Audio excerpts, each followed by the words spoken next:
इंद सद्वंदियाणं तिहुमणहित मधुर विशद वक्काणं अंतातीत गुणाणं नमो जिणाणं जित भवाणं। पंचस्तिकाय संग्रह की गाथा 10 का आज हम अध्ययन करते हैं। गाथा 10 का हम पाठ करते हैं।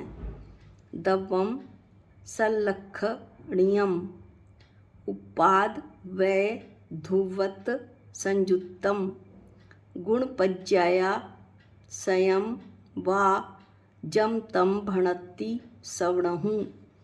अब इसका अन्वयार्थ देखते हैं। अन्वयार्थ हम प्राकृत भाषा में ही ले रहे हैं। अन्वयार्थ जम जो सलक्षणीयम सत लक्षण वाला है। उत्पाद व धुवत संयुक्तम जो उत्पाद व ध्रुव से संयुक्त है। वा अथवा गुणपज्याया स्वयं जो गुण पर्यायों का आश्रय है। तम उसे सवर्णहु सर्वज्ञ दव्वम द्रव्य भणति कहते हैं।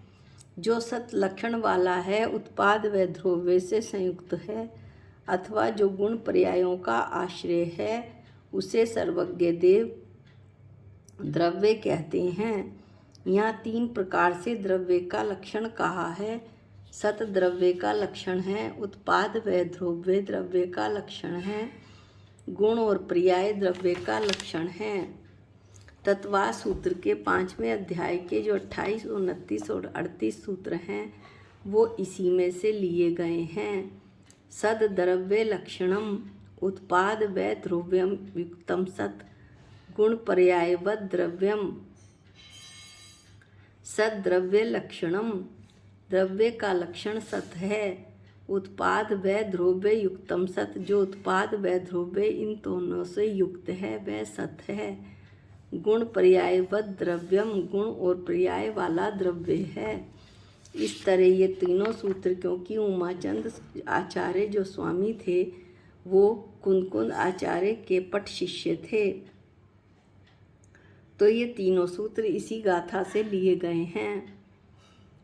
अब हम पहले द्रव्य का पहला लक्षण पढ़ते हैं। सत द्रव्य का लक्षण है पूर्वोक्त लक्षण वाली सत्ता से, जैसे कि गाथा 9 में कहा था। द्रव्य अभिन्न होने के कारण सत स्वरूप ही द्रव्य का लक्षण है। जो सत्ता है वो द्रव्य का लक्षण है और अनेकांतात्मक द्रव्य का सतमात्र ही स्वरूप नहीं है। द्रव्य अनेक धर्मों वाला है, केवल सतमात्र ही उसका स्वरूप नहीं है। सत तो सिर्फ द्रव्य का एक लक्षण है। इससे लक्ष्य लक्षण के विभाग का अभाव भी नहीं होता है, यानी लक्ष्य लक्षण का जो भेद है वो भी बना रहता है। सत्ता से द्रव्य अभिन्न है, इसलिए जो द्रव्य का जो सत्ता रूप स्वरूप है वही द्रव्य का लक्षण है, सत्ता लक्षण है और द्रव्य लक्ष्य है। यदि अब शिष्य प्रश्न उठाता है कि यदि सत्ता और द्रव्य अभिन्न है, सत्ता द्रव्य का ही स्वरूप है, सत्ता लक्षण है और द्रव्य लक्ष्य है, ऐसा विभाग किस प्रकार घटित होता है? तो द्रव्य अनेक धर्मों वाला है, द्रव्य के अनंत स्वरूप हैं, उनमें से सत्ता भी उसका एक स्वरूप है, एक अंश है। सत्ता अंश है, द्रव्य अंशी है।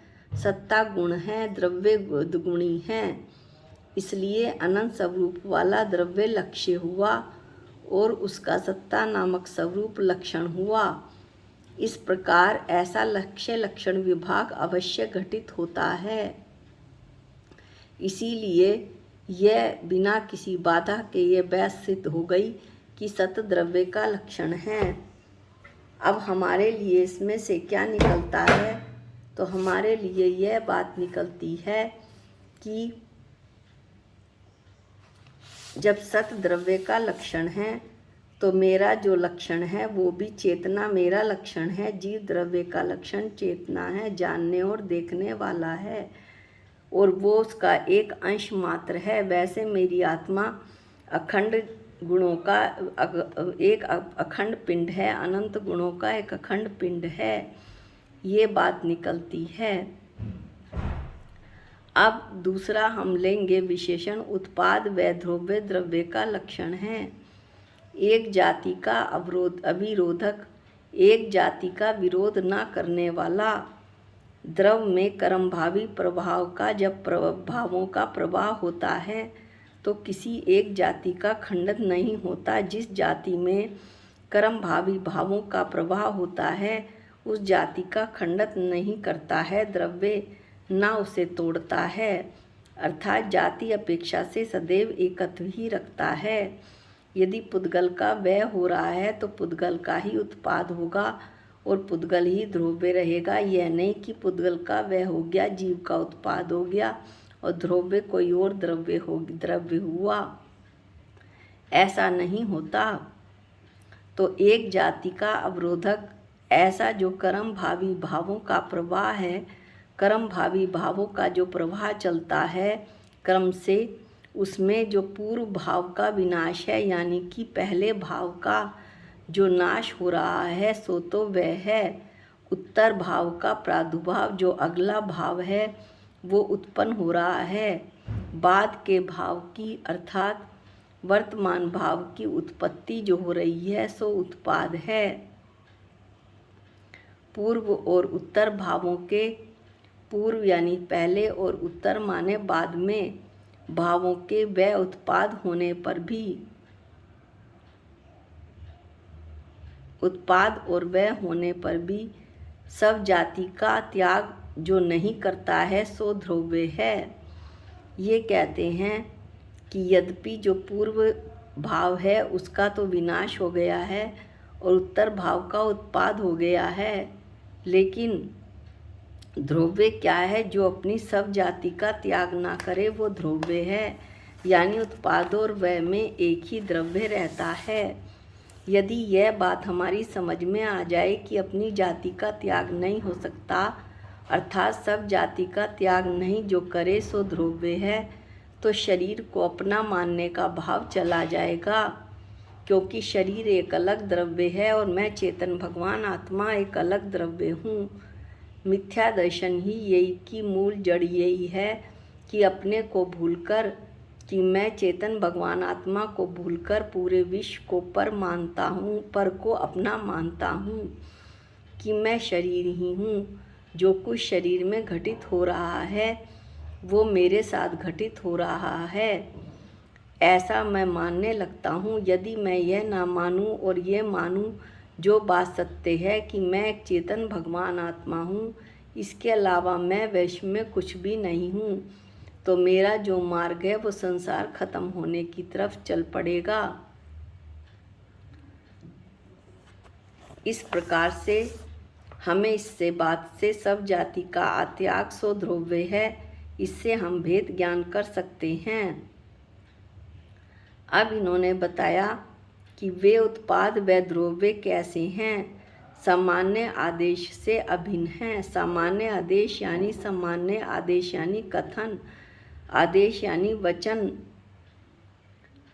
तो वचन यानी न्याय, तो द्रव्य आर्थिक न्याय से अभेद हैं, अर्थात सामान्य कथन से द्रव्य आर्थिक न्याय से द्रव्य से उत्पाद व द्रव्य भिन्न हैं। उत्पाद व द्रव्य एक अंश है और द्रव्य अंशी है, पूरा का पूरा वो एक स्वरूप है, इसलिए इनमें भेद है। पर्याय आर्थिक न्याय की अपेक्षा से उत्पाद व द्रव्य अंश है और द्रव्य अंशी है, लेकिन सामान्य आदेश से द्रव्य आर्थिक न्याय से उत्पाद व द्रव्य और द्रव्य में कोई भेद नहीं है, वे अभेद हैं, क्योंकि जो उत्पाद व द्रव्य हो रहा है वो द्रव्य में ही हो रहा है, कहीं और से नहीं हो रहा है। अब ये कहते हैं कि ये जो उत्पाद व द्रव्य हैं वो युगपत वर्तते हैं। युगपत यानी एक साथ, जिस क्षण वह होगा द्रव्य का उसी क्षण उत्पाद भी होगा और उसी क्षण द्रव्य ध्रुव्य भी रहेगा। और साथ ही साथ ये स्वभावभूत हैं, यानी द्रव्य के स्वभाव में उत्पाद व ध्रुव्य हैं। यही द्रव्य का लक्षण है। स्वभावभूत की हम कुछ विवेचना करते हैं। जल का स्वभाव शीतल है। स्वभावभूत यानी कि स्वभावभूत होने के लिए किसी निमित्त की आवश्यकता नहीं होती। जैसे जल का स्वभाव शीतलता है, तो इसमें इसे किसी निमित्त की आवश्यकता नहीं है। लेकिन जब जल गर्म होता है तो उसमें उष्णता आ जाती है, विभाव रूप परिणमन हो जाता है। बिना अग्नि के सहयोग से पानी गर्म नहीं हो सकता। यदि अग्नि का साथ हटा दें तो जल फिर शीतलता की तरफ दौड़ेगा, अपने स्वभाव की ओर दौड़ेगा। यानी कि जल का स्वभाव शीतल ही है, स्वभाव रूप वो शीतल ही है, उसमें उसे किसी की आवश्यकता नहीं, वो तो अपने स्वभाव में ही रहेगा। अब जैसे जीव है, जीव केवल ज्ञानी हो गया तो सर्वज्ञता को बनाने के लिए कौन से कर्म का उदय चाहिए? किसी भी कर्म का उदय नहीं चाहिए, किसी का निमित्त नहीं चाहिए। ये तो स्वभाव भाव है। लेकिन 12वें गुण स्थान तक जब तक जीवमति ज्ञानी शुद्ध ज्ञानी हैं, तब तक क्षापशमिक भाव मोह राग देश का साथ रहता है। जहाँ मोह राग देश छूटे वहाँ ज्ञान केवल ज्ञान की तरफ जाएगा, ले ज्ञानी की अपने स्वभाव की तरफ जाएगा। केवल ज्ञान उसका स्वभाव है तो वो स्वभाव की तरह जाएगा। इस प्रकार जो लक्षण है वो जीव का सउत्पाद व ध्रुव्य जो लक्षण है वो जीव का स्वभावभूत है, किसी भारी निमित्त की इसे आवश्यकता नहीं है। इसलिए कहा कि ये तो जीव के स्वभाव में ही है उत्पाद व ध्रुव्य, इसलिए ये द्रव्य का लक्षण है। ऐसे दृष्टांत देकर दाष्टान्त को समझाया है आचार्य ने। अब अगला जो तीसरा है वो गुण पर्याय द्रव्य का लक्षण है। ये थोड़ा सा बड़ा है और समझने में भी हल्की सी कठिनाई आ सकती है, तो हम इसे अगले वीडियो में देखेंगे। आज के लिए इतना ही। 2 हमने द्रव्य के लक्षण पढ़े। इस गाथा में 3 द्रव्य के लक्षण कहे गए हैं, जैसे पहले बतला दिया। 2 द्रव्य के लक्षण कहे। अब सत द्रव्य का लक्षण है और उत्पाद व ध्रुव्य द्रव्य का लक्षण है। तीसरा लक्षण हम अगले वीडियो में पढ़ेंगे। निज निधि निज में बताई, ये अनंत उपकार है। इसके लिए जिन वाणी माँ को वंदना अनंत बार है, वंदना अनंत बार है। सबको जय जिनेंद्र।